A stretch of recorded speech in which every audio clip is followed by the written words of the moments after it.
Sudah sama-sama disepakati antara KPU, DPR melalui Komisi 2 dan pemerintah bahwa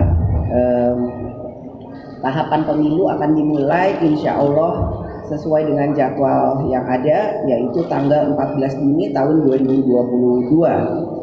Dan jadwal waktu pendaftaran partai politik peserta pemilu akan ditetapkan pada bulan Agustus tahun 2022. Dan verifikasi partai politik calon peserta pemilu akan dilaksanakan atau ditetapkan pada bulan Desember tahun 2022, sehingga pelaksanaan tahapan-tahapan penyelenggaraan pemilu insya Allah sesuai dengan jadwal yang sudah akan ditetapkan. Terkait dengan anggaran juga sudah disepakati antara pemerintah, DPR, dan KPU bahwa insya Allah anggaran yang diajukan oleh KPU setelah melalui beberapa proses dengan pemerintah dan Komisi 2 akhirnya ditetapkan biaya kegiatan, tahapan, dan dukungan serta sampai pelaksanaan pemilu adalah 76,6 triliun dan durasi masa kampanye juga sudah ditetapkan, disepakati bahwa akan dilaksanakan selama 75 hari, sehingga memang diharapkan pendistribusian logistik dan produksi logistik memang bisa segera ditetapkan oleh KPU sehingga sesuai dengan tahapan-tahapan atau jadwal yang memang sudah kita sama-sama sepakati.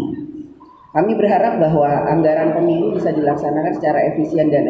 efektif serta dimaksimalkan sesuai dengan kebutuhannya sejak dimulainya tahapan pemilu. Terkait dengan pengadaan logistik dan distribusi, ada pembahasan bahwa kami berharap pemerintah bisa segera mengeluarkan peraturan presiden yang nantinya bisa mengatur mengenai pengadaan logistik untuk pemilu tahun 2024. Namun kami pun berharap bahwa pembahasan terkait dengan peraturan presiden terkait dengan logistik tersebut tetap dilakukan bersama-sama dan dibahas bersama-sama antara pemerintah, KPU, dan DPR sehingga apapun yang akan dihasilkan memang sesuai dengan pembahasan dan bermanfaat bagi pelaksanaan pemilu tahun 2024.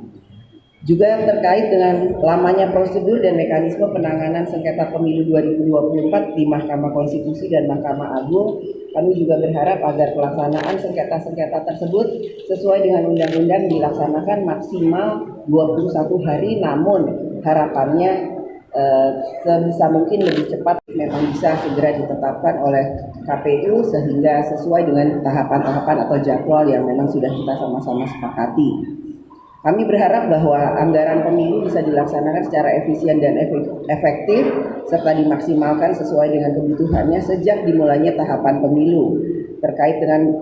pengadaan logistik dan distribusi, ada pembahasan bahwa kami berharap pemerintah bisa segera mengeluarkan peraturan presiden yang nantinya bisa mengatur mengenai pengadaan logistik untuk pemilu tahun 2024. Namun kami pun berharap bahwa pembahasan terkait dengan peraturan presiden terkait dengan logistik tersebut tetap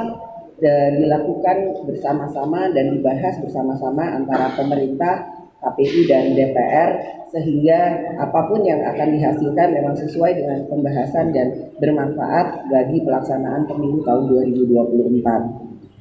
Juga terkait dengan lamanya prosedur dan mekanisme penanganan sengketa pemilu 2024 di Mahkamah Konstitusi dan Mahkamah Agung, kami juga berharap agar pelaksanaan sengketa-sengketa tersebut sesuai dengan undang-undang dilaksanakan maksimal 21 hari, namun harapannya sebisa mungkin lebih cepat dari hal atau ketentuan yang berlaku, yaitu maksimal 21 hari, sehingga penanganan sengketa pemilu tidak berlarut-larut dan jangka waktu pemilu dengan pelaksanaan pilkada memang bisa sesuai dengan apa yang kita harapkan. Saya juga berharap bahwa kewenangan Bawaslu untuk memeriksa sengketa pelanggaran pemilu tidak tumpang tindih dengan apa yang menjadi pembahasan sengketa antara MA dan MK. Saya juga berharap, kami juga berharap di DPR, tadi juga sudah disampaikan juga melalui Komisi 2, melalui pimpinan Komisi 2, bahwa aspek sumber daya manusia yang nantinya akan melaksanakan pelaksanaan pemilu yang akan datang agar diperhatikan sehingga petugas PPS dan KPPS bisa memperhatikan persyaratan pendidikan, kesehatan, dan beban kerja Juga sudah dipersiapkan bagaimana pemberian santunan dan keselamatan bagi petugas pemilu sehingga kejadian yang terjadi pada pemilu-pemilu yang lalu tidak akan terulang lagi. Mungkin itu beberapa hal yang bisa kami sampaikan pada kesempatan ini sesuai dengan pertemuan pada rapat konsultasi yang tadi sudah kami lakukan bersama dengan pimpinan Komisi 2 yang mewakili Komisi 2 dan pimpinan KPU yang hadir pada kesempatan ini. Mungkin saya berikan kesempatan kepada KPU untuk bisa memberikan sedikit penjelasan terkait hal-hal yang perlu dijelaskan atau melengkapi apa yang tadi sudah saya sampaikan. Silakan Pak Ketua. Apocalypse.